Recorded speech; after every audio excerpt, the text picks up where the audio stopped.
memberikan pinjaman itu pahalanya besar. Bahkan ketika Nabi sallallahu alaihi wasallam Isra Mi'raj itu tertulis di pintu surga, kalau bersedekah itu 10 pahalanya. Tapi kalau memberikan pinjaman pahalanya 18. Kalau sedekah 10, kalau memberi pinjaman 18. Berarti lebih banyak. Nah, Nabi sallallahu alaihi wasallam bertanya, "Loh, kok bisa? Ini lebih banyak memberikan pinjaman daripada sedekah, padahal pinjaman kan masih kita berharap kembali, sementara sedekah sudah kita berikan." Nah, disebutkan bahwa ternyata kalau bersedekah itu kita memberikan, belum tentu orang butuh dengan apa yang kita berikan. Kita bersedekah makanan misalnya bakso kepada tetangga, ya siapa tahu tetangga ini dia nggak suka makan bakso misalnya, kita niat kita sudah sedekah, ternyata dia tidak butuh. Tapi kalau ada orang datang minjam, itu tandanya berarti memang dia sudah butuh. Kalau orang datang minjam, berarti tandanya dia sudah butuh. Yang penting dia tidak terkenal memang sebagai suka pengutang kan gitu. Nah, biasanya kita minjam itu karena butuh. Orang yang menjaga kehormatan dirinya, memang dia ketika butuh itu di saat dia minjam itu di saat butuh. Nah, makanya pahala memberikan pinjaman itu lebih besar daripada bersedekah. Kenapa? Karena orang minjam itu kita berikan, memang dia kita bantu, tertolong dengan hajatnya. Kita menyumbang beras 1 karung ke tetangga, belum tentu dia butuh beras, mungkin ada berasnya. Tapi ketika tetangga kita datang minjam beras 1 kilo misalnya, berarti dia memang sudah butuh untuk mengisi perutnya untuk itu. Nah, makanya kadang-kadang memberi pinjaman ini bisa menjadi wajib. Kalau misalnya dia pinjam, tidak ada yang tempat dia pinjam yang lain, kalau misalnya kita tidak kasih dia sampai mati kelaparan, maka kita berdosa tidak meminjamkan. Nah, makanya besar pahalanya memberi pinjaman itu, kita dimotivasi untuk memberikan pinjaman. Maka oleh karena itu disitulah rahasianya memberi pinjaman itu tidak boleh kita tambah. Misalnya dari 1 juta menjadi 1.200.000. Tidak boleh, karena asli memberikan pinjaman itu adalah menolong. Tapi kalau ditambah itu bukan menolong, malah menzalimi. Makanya jadi riba. Riba itu kenapa diharamkan? Karena menzalimi, bukan menolong sebenarnya. Walaupun pada hari ini karena bentuknya sudah bervariasi, ada orang merasa tertolong awalnya gitu kan, tapi ketika sudah tidak mampu bayar, lalu kemudian berlipat-lipat, sudah datang tagihan, tidak mampu bayar, dan ternyata bunganya naik lagi, nanti bunganya berbunga lagi, bunganya sudah diambil rumahnya, ininya sudah diambil, masih belum lunas juga, baru disitulah dia merasa terzalimi. Awalnya ketika ditawari, itu merasa ditolong gitu.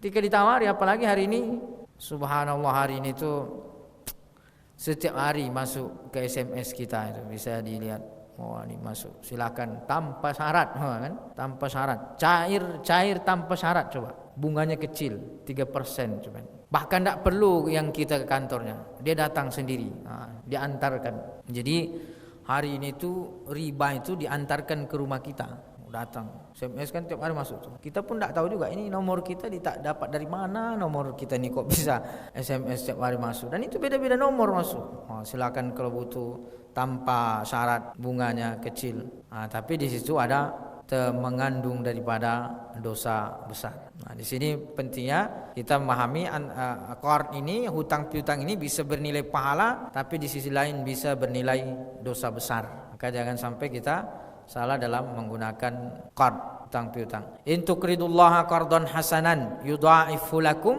wa yaghfir lakum wallahu syakurun halim. Dengan memberikan pinjaman hasanan itu, qardun hasan itu kalau bahasa kita pinjaman lunak. Pinjaman lunak itu tidak ada bunganya. Nah, itu pinjaman lunak.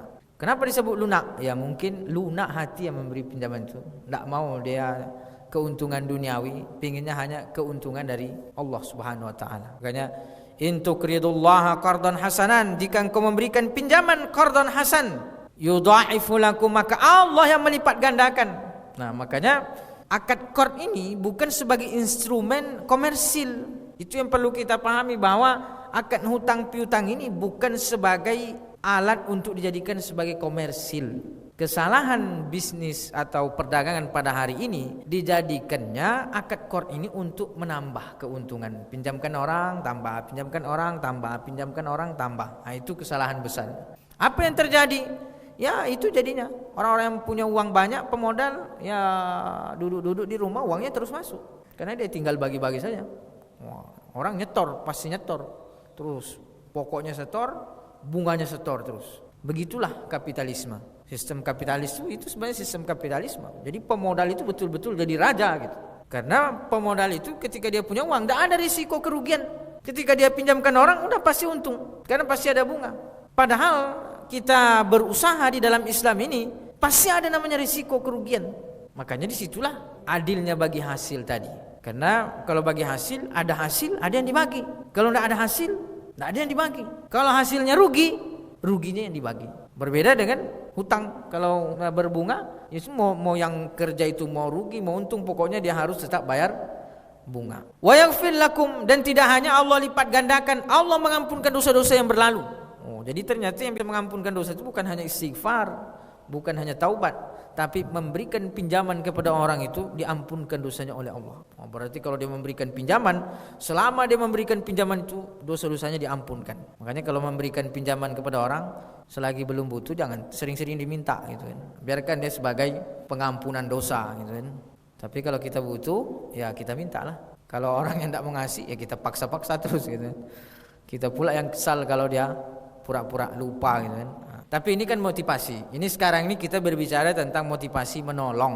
Nanti yang kedua itu ancaman untuk melalaikan membayar hutang. Itu ada juga.